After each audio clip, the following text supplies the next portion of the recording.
So the next question, and we'll start with you, Peter.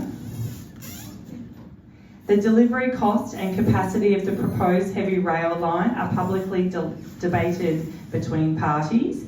By 2032, how far are you committing for the direct heavy rail line to go, and where will the stations be located? How can we be confident that you can deliver this project on time and on budget?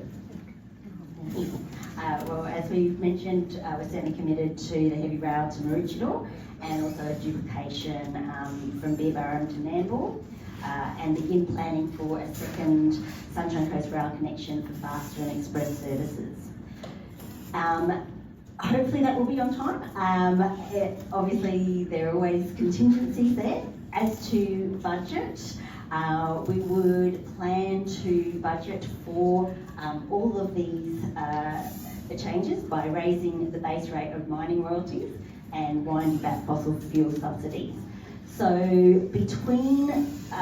for the decade coming up to 2023, big mining companies exported 634 billion of resources from Queensland. They paid 9% in royalties, and 10 of the largest mining companies paid a 0 in corporate tax. When I'm told that they want to look after small business, I'm like, can I have that deal for my small business?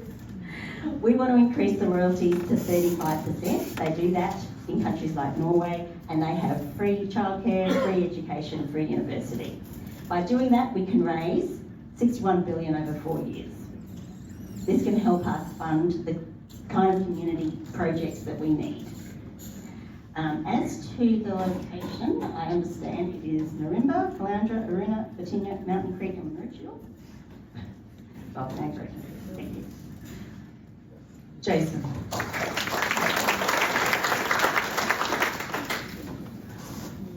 Thank you. So this project is only starting because of the state and federal Labor government. You can try and slice that pie any other way you like, but there's 2.75 billion on the table from the feds and 2.75 billion on the table from the state. No one else has ever committed money in a past budget for this project. And bear in mind, this has been talked about since I was a Year 10 student at Caloundra High School in 1985. And in that entire time, with a Conservative member who was a Premier, another one who was the State Treasurer no less, and another one who was a Cabinet Minister, the LNP has not advanced that project 1 inch or put 1 cent into this project. It will eventually get to Maroochydore, but it was always coming through Caloundra in the first phase. Anyone who says that they can get this to Maroochydore by 2032 is flying in the face of every piece of independent expert advice. You try and get that to Maroochydore at the same time as the Olympics, you will end up with a 34-kilometre construction site and no rail into the Sunshine Coast at all. It will not turn Caloundra into a car park. It will take traffic off the road. There will be car parks at the stations. There'll be 600 available at Caloundra and 500 at the stations at Narimba. That include, not including the overpass and the elevated track that's got to come in behind the wetlands. It's a massive piece of engineering. It will also include a bus centre at the Caloundra station to take people to and from that station, again, to get cars off the road. But let me be absolutely clear, only one party has ever put money in the budget for this, and only one party is starting it. It has never been able to get off the ground or fire before, and that's why we're doing it.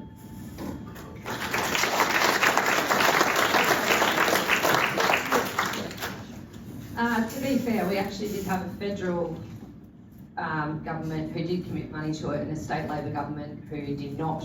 So it has been played politics with for a very, very, very long time. Now, as I said before, we have committed to taking the rail all the way to Maroochydore by 2032. And the reason for that is because we absolutely cannot afford for this not to happen. It's a critical piece of infrastructure. It will be an absolute disaster if it doesn't. And how are we going to do that? Well, A, we're not going to take advice from anyone who belongs to a government with cost blowouts on a constant basis. And we are very confident in our costings of our road projects. But the other way we're going to do it is our second priority, straight after rewriting the Youth Justice Act, is to reinstate the Productivity Commission. And the role of the Productivity Commission is to determine why projects are not being delivered on time and on budget, and there are cost blowouts of, in some cases, billions of dollars. So we are committed to a 100-day review. If we're lucky enough to win government this month, we need 100 days to figure out how that rail will go all the way to Maroochydore by 2032. And if it's not done, like if the rail is not done, then we get further and further and further behind. We get more and more and more congested roads, and it becomes more and more of an issue. Because guess what? In the 34 years, bar 2012 to 2015, the cost has gone up and up and up and up.